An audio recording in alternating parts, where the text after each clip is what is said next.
Greetings, one and all. Maestrodrst, I believe his name is Thomas, left a comment, quite lengthy. He's obviously got a number of microphones. And he says, I'd like to add a large diaphragm condenser.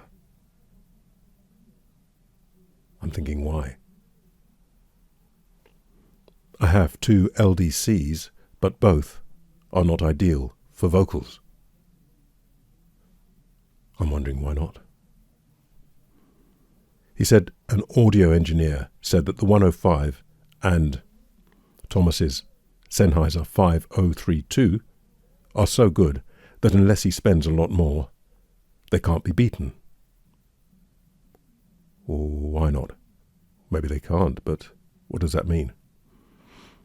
He said, you have a 105, which I do, and an NT1, which I do. Would you compare them? Sure thing. My voice, meaning his, is a bass baritone. He says, not as smooth as mine.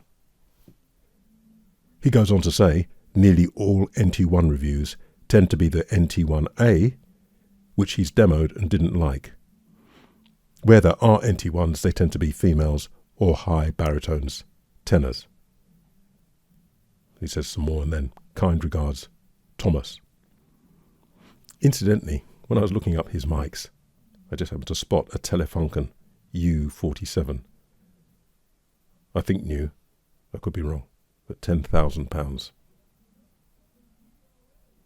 I'd love to get my hands on some of these classic mics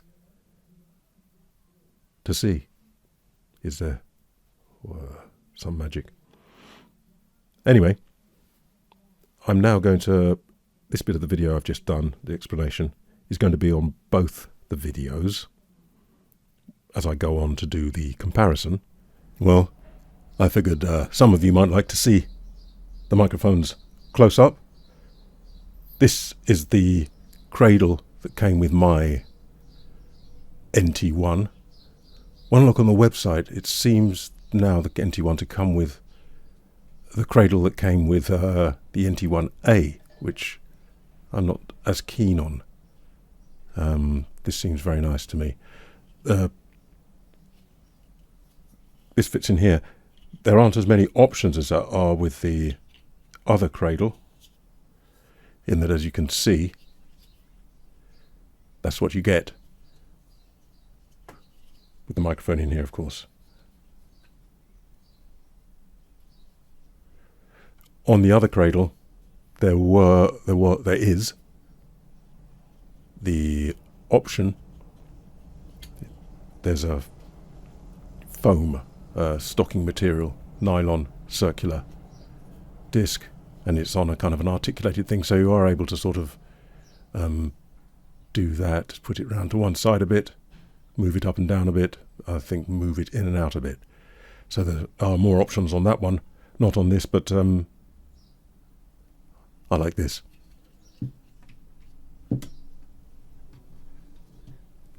If you look at the NT1 then,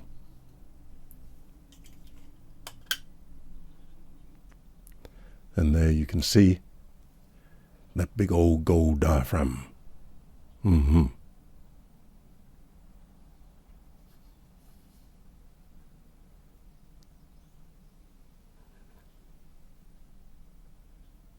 Nicely printed, very well made, the whole thing, particularly considering the price. Gold-plated pins, with one of them slightly longer, I notice. So presumably, I'm guessing that's the earth first as you connect it. Or maybe I'm wrong, but I'm sure it's that one connects first. Just a nice little touch, if that's what it is. I think it is.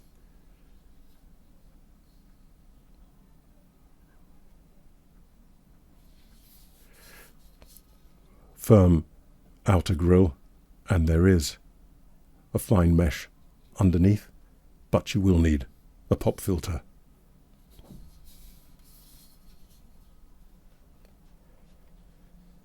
This one, as we know, again, very nicely made. KMS 105, uniform pins on this.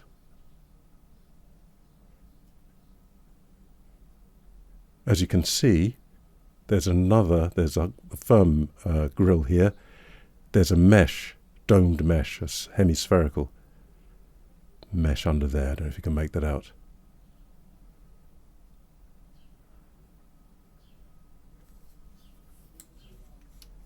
Nicely done.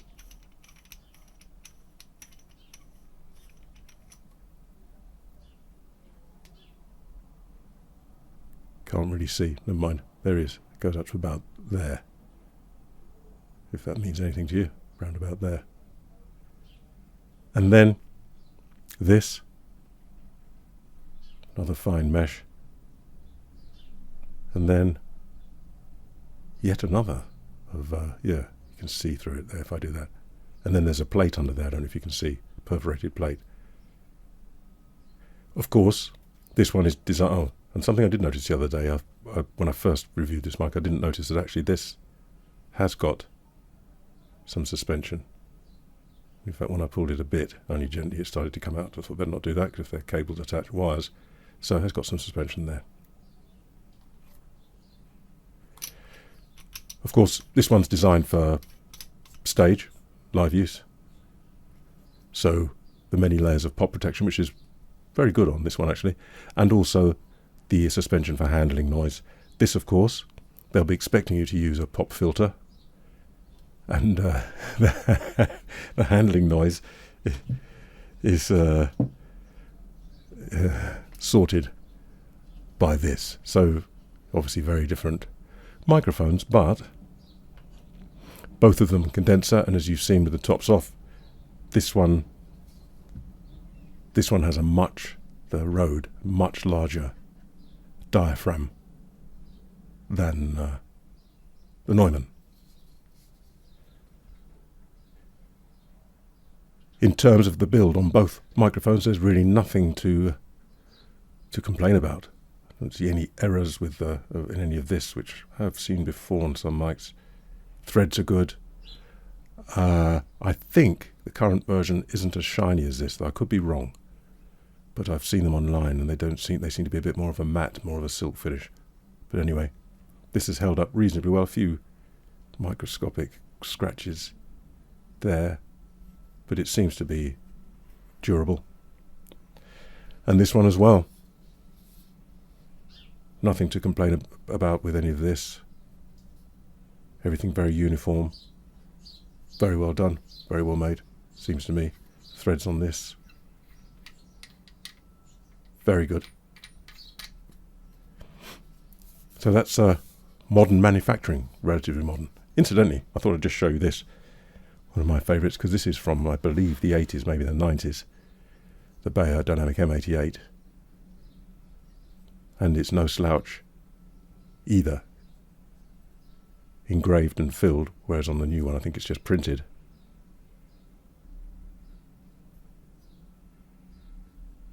Very fine grill.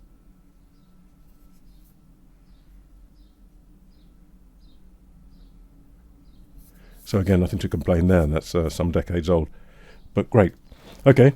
Of course, you want to know what they sound like. This part of the video is a bit delayed, so my apologies, and I have to remind myself what it's about in a bit more detail. I've done the questioning about what do you want from a microphone because of this question about having a large diaphragm condenser and the 105, and what is maybe unsatisfactory and you're looking for something. The gentleman, Maestrodrst, said the audio engineer said the 105 and this Sennheiser he mentions are so good that unless you spend a lot more, they can't be beaten. But then I ask him what way. The 105, it's quite expensive. I think the last time I looked at around about 500. I think when I got it was 380. So it's quite, well, it was a few years, of course. He says, I have the 105, I do, and the NT1, I do, and would I compare them? I will. His voice is a bass baritone. He says nearly all NT1 reviews tend to be the NT1A, which he demoed and did not like. So I'm trying to work my way through this. The NT1A, if you saw my video between the two of them and I sold it because it was a bit too spiky, I preferred the NT1, so maybe he's got similar ideas to myself in terms of or similar preferences. I'm on the Ethos. I've set these up as best I can. I'll fiddle with them as we go. So I'm going to move on to the 105. Now I'm on the 105. Now I'm on the, what I notice immediately is at the top and a 105. There's something about there as well.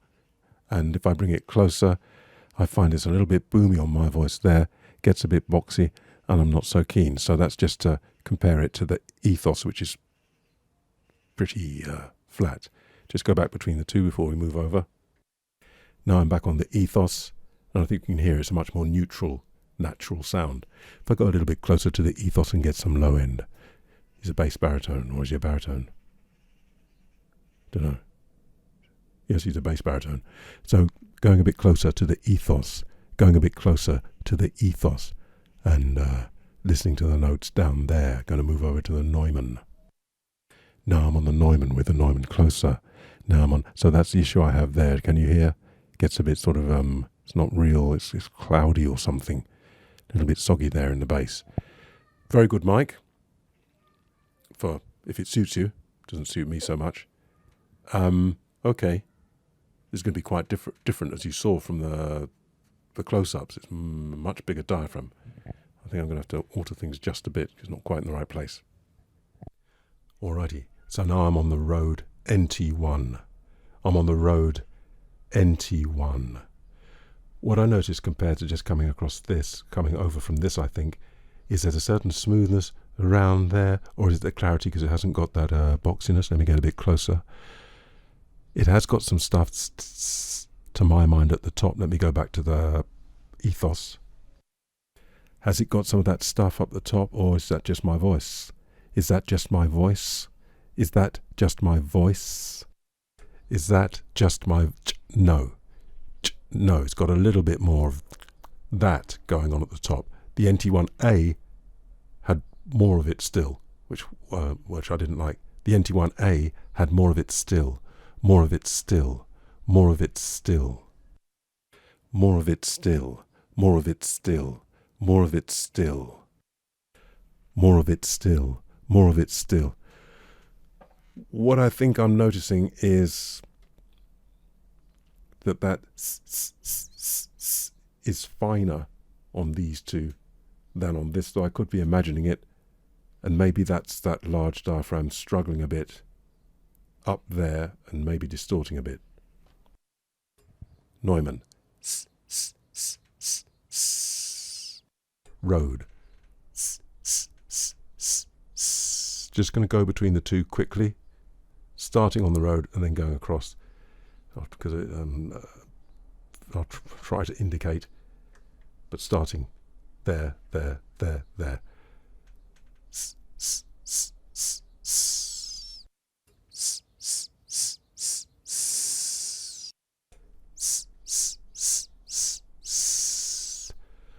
For what it's worth, it just sounds to me like this has got a bit more space at the top, and that sounds perhaps a tiny bit grainy, but really, what am I on? I'm on the Rode, yeah.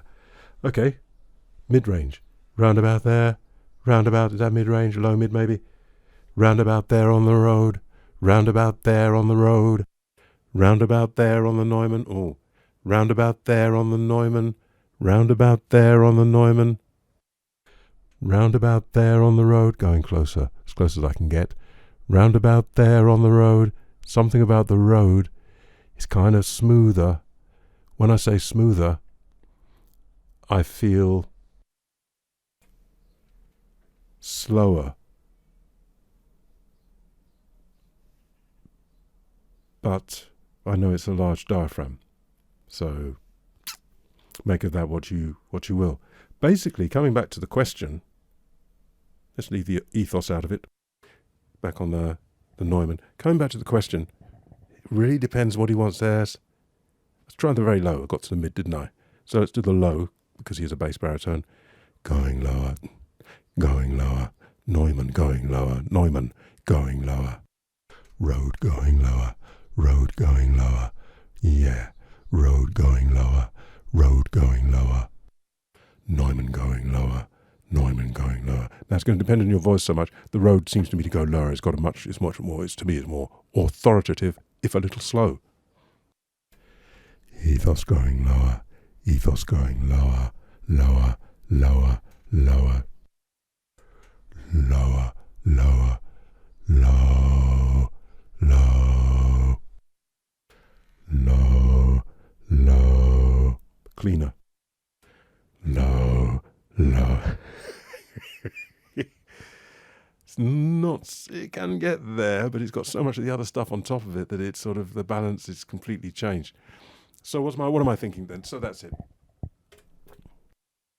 On the Neumann. That's it. Handling noise, you don't want to worry about that because if it's in a studio, of course, this you can use on stage as well. And it's no slouch, I wouldn't think, in the studio. If you want a little bit of extra clarity, if you feel you need that, you could always perhaps remove this. I don't know. What would I say? If you can use, well, I was going to say, if you can, yeah, you can use it on stage so that you can save yourself a lot of money. Though this is more expensive, about twice the price, I think, not quite. And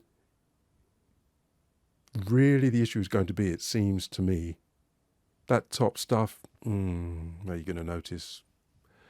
Really the issue seems to me to be the low mids, that slight boxiness, and when you do the really lower notes, that push at the top is sort of overpowers them to some extent. Overpowers them to some extent. Overpowers them to some extent. Overpowers them. I think it's not surprising. I was going to say it's a more natural, it's a more neutral sound than this. The reason I say not surprisingly is because this is shaped for stage, I suppose, and most people who do stage mics seem to insist on putting a huge push up at the top end. So this has got a bit as well. Oh, we'll just look at before I go, the graphs. I meant to have them on my tablet, but I haven't. But see if I can remember. But both of them, the graph for the NT1 doesn't seem to have a proximity trace, but it goes low and very flat. And I have no reason to think that's not the case. Both of them have something at the top round about the same place. Rode NT1-ish. There seemed to be more than one trace that I found, so I'm not sure which is accurate, or somebody suggested that they've maybe changed the components when they brought out the new fifth generation, or whatever generation it is, of the NT1 with all the digital stuff that goes on in addition to that. I don't know. Anyway, best of what I could say then. Well, if you're not going to use it on stage, well, okay, the first thing is, does that bass thing make it a no-no for you? It kind of does for me, even though it's a good mic, but won't do for me for that reason. So that's the end of it. It's got to be this one for me, the Rode. If you've got a similar voice, not as smooth, you say, well, I would say that if you're not as smooth, that means that there's some upper frequencies in your voice, maybe more than mine, maybe a bit more of that going on in your voice. Then in that case, I'm not sure that this would work so well. Yeah, you can hear there. If you've got, when you say it's not smooth, you've got more of that kind of stuff going on, it's going to be upper frequencies, then maybe this, unless you really want those, but I assume you don't because that's why you mention it. Oh, well, maybe you do. I don't know. So that's what it's going to sound like if you've got more of that going on. This is on the Neumann. This is on the Rode when I'm doing that, and I can hear a bit more of a more cleaner bass underpinning it, not that bloom. That's what this is like on the Rode. And just to go to the Ethos to finish, this is what it sounds like on the Ethos. If I do that, I think you can hear more of everything around it. So I've got that accentuation there, but you can still hear slightly underneath with some support and the rest of it. So that's that one. I'd be inclined. I said enough. See you next time.